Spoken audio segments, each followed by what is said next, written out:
Hey guys, welcome back to another episode of The Chamber Guy. In 2020, Vietnam was the world's largest producer and exporter of black peppercorns, producing more than 270,000 tons, or 36% of the world total. Today, more than 55% of pepper produced globally comes from Vietnam. It's not just about quantity, but rather quality, as Vietnam aims to be the top pepper producer and exporter in the world, producing quality peppers that meet global requirements and satisfy the needs of the international F&B sector. As we explore the world of pepper, there's no better person to walk us through the details than the chairlady of the Vietnam Pepper Association, Ms. Hoang Thi Lien, or Lien, as she prefers to be called. How does the VPA work closely with the Vietnamese government, adhering to the various policies while supporting the needs of its members? Let's find out from Lien. Lien, welcome. Thank you so much. Thank you for Gochambers for bringing me here today on the screen to tell everybody in the global pepper community about the Vietnam pepper industry and also what we are doing now and then what we are targeting for the future. So thank you again for having me today. Thank you so much for joining us. Now, Lien, before we go any further with the questions, could you give us a little bit of background information about yourself? Okay. So I can say very shortly that I have a master degree in economics in the UK in the year 2001. And after that, I have been returned home to work for the Ministry of Industry and Trade of Vietnam. And during my career, I have posted, for example, in Malaysia, in Indonesia, and I came back again for my home country. And as you see me today, I'm now in a position of the chairwoman of the Vietnam Pepper Association, who is agency to taking care of the Vietnam pepper industry. I think that is more than enough about myself. Thank you so much for that. Now, the VPA was established 21 years ago. Could you walk us through the early years of the VPA? Okay. So if we are talking about the development journey of the VPA, I can give you some milestone. For example, in the year before 2000, so pepper industry was insignificant in my country. So up to 2000, that is up to 2000. From 2001, we reached around, less than 30% of the total export of Vietnam pepper, 28%. And then in 2005, Vietnam government has joined the International Pepper Community. That is an NGO to combine all the government who produce and provide and supply the pepper in the world for the consumer all around the globe. So those based on those milestones of the very significant years until today's, and then there is one more milestone that you cannot forget, that is the year 2001, that when the Vietnam Pepper Association was formed. So from that day until now, we have reached almost more than 2 decades in which we already positioning, we have already identify Vietnam in the global pepper community as a top exporter, the top producer. And then now we are moving to the next, journey, which is more challenging, but I would say it's more interesting and more meaningful to provide and to be the sustainable, good top exporter in not also in quantity, but also in quality in the world. Thank you. Now, let's talk about the product itself. Let's talk about pepper. Can you walk us through the actual production process of pepper, as well as the various business units that play a role in the entire process? Okay. So it's a very long question, if I walk you through the production process. But we can divide into the production in the first periods, in the first 3 years. That is we call that is investment periods, in which we have the plan to grow until it reach the harvesting point. And from the year 3 up to, for example, year 10, even year 12 or year 15, 17. That is if we do the good maintenance for the plant. So pepper tree, keep producing, pepper berries for us. So in the harvesting season, different country, it's a different term. I mean, harvesting is different from country to country, from place to place, and even within my country, it also different from this province to another province.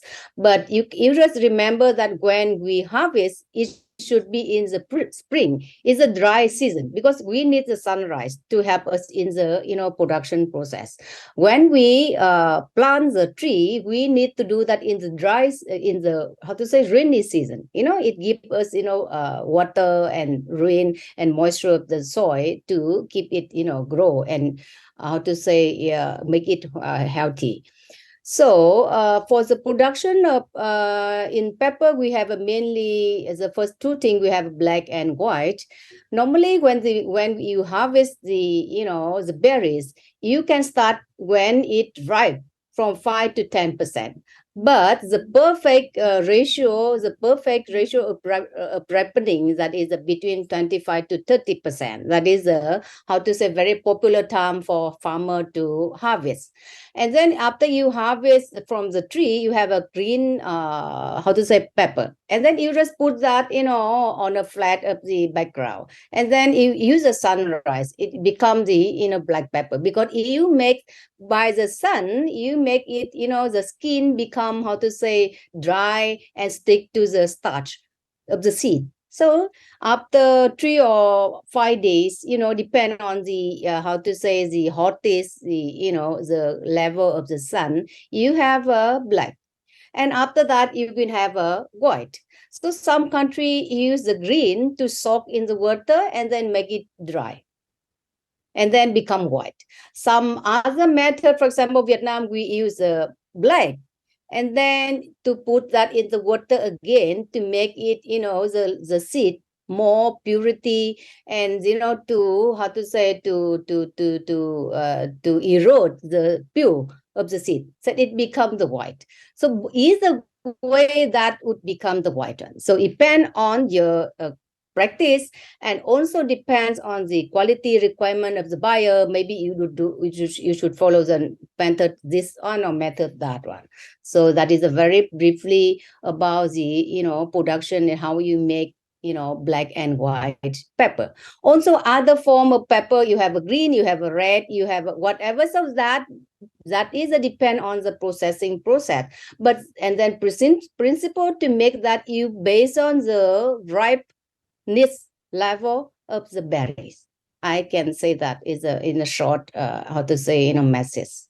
So the significant role of the business unit in the process of pepper, that is, if we are talking about the traditional way, so the sunrise is very important, because under the sun you don't have to pay anything, and then you can make your pepper reach between 12 to 13% of the moisture. That is a perfect, moisturization of the pepper, that we can keep that on shelf for up to 3 years without any cost. Some other process, you can make it drive and with using the energy or fuel or electricity, but with the farmer you're talking about, that it would not be acceptable at majority farmer, because it increase the cost to the farmer. If I'm talking about the production of the processing in the factory, that is I can say that is a steam sterilization process, because you make the pepper clean, more purity, higher quality, without giving them any effect on the quality. Is that you clean that, you make it very beautiful only with the steam sterilization. No method of chemical or whatever intervention to affect the quality of the berries. I think that is the key point. That is very, very good to know that there's no chemical intervention actually. But Yes. what is your favorite when it comes to this? What kind of pepper do you normally use? On my end, I normally prefer to put black pepper in my food. Okay, it depends. I prefer black, but Right. for example, depend on the food. When you grind the how to say pepper on your Yeah, we pork have the rib. grinder, right? Yeah, so Yeah. when you want the grinder and then you want the texture and the color of the food more beautiful, maybe you prefer the white one. Because the white pepper you put on the fish, on salmon, on tuna, when you grind, it's a very, perfect. But when you marinate that, maybe you can use the black, or even you can use the extraction of the, black pepper, that is a pyrene, for example. Right. So it's Right. various form of pepper into the food that based on the requirement and the how to say the processing process that you think that is this way is a more economically without affecting the quality of food, the final product that we are going to deliver. Great. Now, I understand how important it is to be able to add value to your produce and also be part of the global supply chain. Can you tell us, how do you plan to do this? Oh, okay. So the processing area is also very important. So we are now working with from A to Z with the farming. That is, we are working with the farmer, and also we are working with some how to say the third party, for example, who supply the fertilizer, who supplies the nutrients to the feed, to the soil or to the tree. But we also working with the processors, the manufacturers, and then the exporter. So up to now, Vietnam has a capacity of, out of total almost 200 shippers, I can say that, of Vietnam who are able to ship the pepper to the world. So we have more than 35 up to 40 of the processor. Processor means that they are investing a lot of money, I can say millions of dollars into the factories in order to ensure the quality of the products that they are delivering is the best. So in that process, we encourage our member to join, to cooperate with each other to increase their capacity of processing. Because up to now, I can say Vietnam is a hub of processing pepper for the world. For example, we buy pepper from Brazil. We buy pepper from Cambodia, that is our neighboring country, and also another country that we are helping them a lot, that is Indonesia. So with those trees, source of supplying, they are lacking processing. So we are buying from them, and when we do further processing, so we add more value added into that. So that is also another margin to help our, processing industry. So I think it is, and then the processing capacity of our country, Vietnam, still got a lot of, room to help other countries. So I think on one side we have our farmer to increase the quality and quantity, but the other side we also have the other country, and then we get the value added of those facility. I mean the processing facility. It's very, very comprehensive, and very interesting to know, actually. Now, based on a report by Reuters mid last year, the pepper industry worldwide declined over the last half a decade and hit a crisis in prices in 2020 due to oversupply. What can you tell us about that, as well as the impact that the pandemic that we just went through, the impact that the pandemic had on the industry, especially in terms of production and export? Okay, very interesting. So two things. Number one, the oversupply, and then number two about the pandemic. Yep. I think the question for the negative impact of the COVID-19 during the year 20 and 21, I think it has a very seriously damage to the whole, how to say, economy globally. So pepper is a spice industry, but it also got, seriously, affect. So before that, I can tell you about the situations of oversupply happened before that. So the market, the balance of the market, it is a compromise between the supply and demand. So the situation happened that during that time was because of, we was have so beautiful season, very fruitful, harvesting during the past, I think in 18 and 19, especially in the year 2019, we was reach, I think, almost 300,000 tons, metric tons. Can you imagine that 300,000 metric ton is a lot? And then because of that, so we released in the market, in a very shortened period of time, that the very huge quantity. And then, based on the demand of the global, market. So every year it has increased annually from 2 to 3%. Whereas we increase from our side, from the supply side, I think at least between 5 to 7%, because of that sudden increase due to the good season, the good climate, and no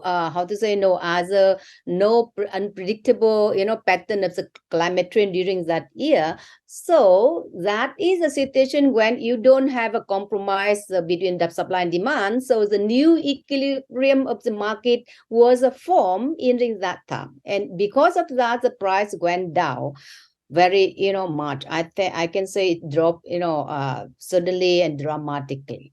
That is the one thing. So now farmer got that situation. Because of that, farmer and also every stakeholder in the industry are, aware of, okay, now the situation, we got to train our behavior towards the industry. So we hone our production in a way that we are not investing much more, put more costs on the farm. So it means we can hone a little bit yield, and it means a little bit quantities that we are planned to release in that year.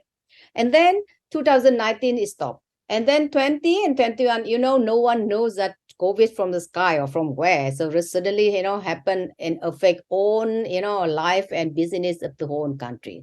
So in the COVID situation, the demand is not stopped. It still increased, and it helped us a lot. If I can tell you that even in the year 2020-21, even the first year affected by the COVID-19, but the order and then the shipper and the shipment from the global demand still higher than 2022, because because the effect of the whole the global economy, for example, the high inflation, the US, exchange rate, and then the recession of the EU-US market, and even the war from Russia and Ukraine is not happened during that year. So the orders didn't keep coming to the supplier like, Vietnam is one of those. But during that year, even we try to keep, to protect our credit. We want to protect the Vietnam brand, Vietnam, trademark, and Vietnam, credibility of the Vietnam shipper community. Even the order of the shipper without profit, but we try to break that by, maintaining our delivery. But from the side of the margin and premium, it has been, cut to very, very, minimum, even zero. So that is another challenge that affects the farmers, that, okay, so now they see that after oversupply and then the COVID, so order very less, or if another order on the not very much less than before, but because of COVID, so, we don't have the empty containers. So we have a shipping line has took, monopoly role in the transportation shipment. So it means that, shipper exporter got to cut on the, process that, to cover for the delivery, and to make sure that even during the COVID year, we are not going to lose our customers, buyers. Because, if you lose one, you take a lot of, longer time, even 1 to 3 years to get them back. Exactly. So that is the reason why we try to maintain our delivery, our shipment, even without, having, minimum premium. Because we know that the time and money to pay for the, after that, to get the customer back is a more, difficult and higher than the cost that we are trying to protect our name branding by keeping them as our regular customer. So it means we are loyal, we are the very loyal provider to the whole community. That happened into the year 2021 and then 2021. So now in 2022, we have a geopolitical, happens. Another factor that no one can, expect and forecast and foresee when it stop, or, how would it happen. So it's been carry on until today, as we are now on the first 10 days of as the first 2 weeks of the year 2023. But looking at the 2022, we still got some things that to give us the background and evidence, and then to foresee about the year 2023. So I think those factors that who are in business, either pepper business, either spice business, or any other business, we got to look into those factors in order to address our business plan and everything to make it that we become the less. We try to to reduce to a minimum of our losses due to those in that context that it affect every single one in the market. Right. Thank you for that. Now, in November 2022, just about 2 months ago, Yes. there was an international conference on Vietnamese pepper sector. You spoke during this conference and you said, and I quote, "To ensure the value and sustainable development of the pepper sector, close cooperation between exporters, processors, and producers is always needed." Now, this is a 2-point question. How would you ensure the sustainable development of the pepper sector? And how does the VPA facilitate the close cooperation between the exporters, processors, and producers? Okay. No one in the market can do business without making friend or making, a partner with anyone. So that theories, are correct and applicable, to my industry, pepper industry, and also to my organization. So, in order to, maintain and further develop Vietnam branding in the global spice market, including, pepper, we need to ensure that we can deliver the best quality. So in order to do that, we need a partnership and cooperation between at least 3 parties. The farmer who are working in the farm, and then processor that is, to put the more value added in the product, and then the last one that is the exporter who are responsible for delivering that product into the I have to say the market. So in order, we must do that. No way to avoid that linkage, because if you cannot do that and you are not controlling that, partnership and cooperation, you cannot guarantee that your product is is the best quality. Now we are talking about the best quality in a context that now business in the agronomy business, the people talking about the traceability. So what you are eating, you got to know how does it produce, how does it make, for example. And then because of our to protect our earth, to protect our green nature of the earth. So we are developing our economy toward a green economy. So in that, we also need to ensure that our production is a sustainable. It means that we are not focusing on develop pepper industry, and then we forgot about everything: soil, water, climate, and also other trees that also plant together and mix in the pepper farm. So that is a simple way to understand about the traceability, about the sustainability. And then on top of that, if we guarantee for those 2 things, so it means you can cut down the cost, because you are order one consignment here from Vietnam, and you are sitting in the US. What we are doing here, what the farmer doing, and then we know what happening in the processing, and then that how export could work with the other 2 partners in order to guarantee and promise with the buyer that it is a product that as per your order, for example. And then if we are doing that partnership, strengthen and enhance our partnership, we can also help the government. because they are the, how to say, I can say, the policy, making, subject, that they watch industry and then they will address the policy in a way that if the industry needs some correction or some revision, they will come and help. So if you are not partnering with them, you cannot inform them what is going on. You cannot, on behalf of the whole industry, voice, to the ministry, to the, policy making, guys, it is a thing that you have to do, or you got to support us, because now is a time for us to think about, for example, the new idea that is the carbon sequestration, for example. So you got to support us in a way that 1, 2, 3, for example. So it means one way we have the industry, but also the other way, we also have to promote our industry and increase more awareness from the public, from the audience.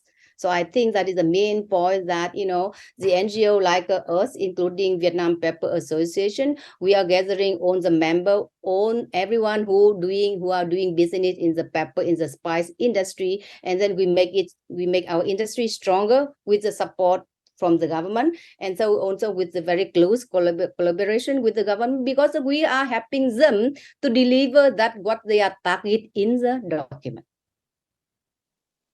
Okay, Lien, thank you so much for that. Yeah. We have actually come to the end of part 1.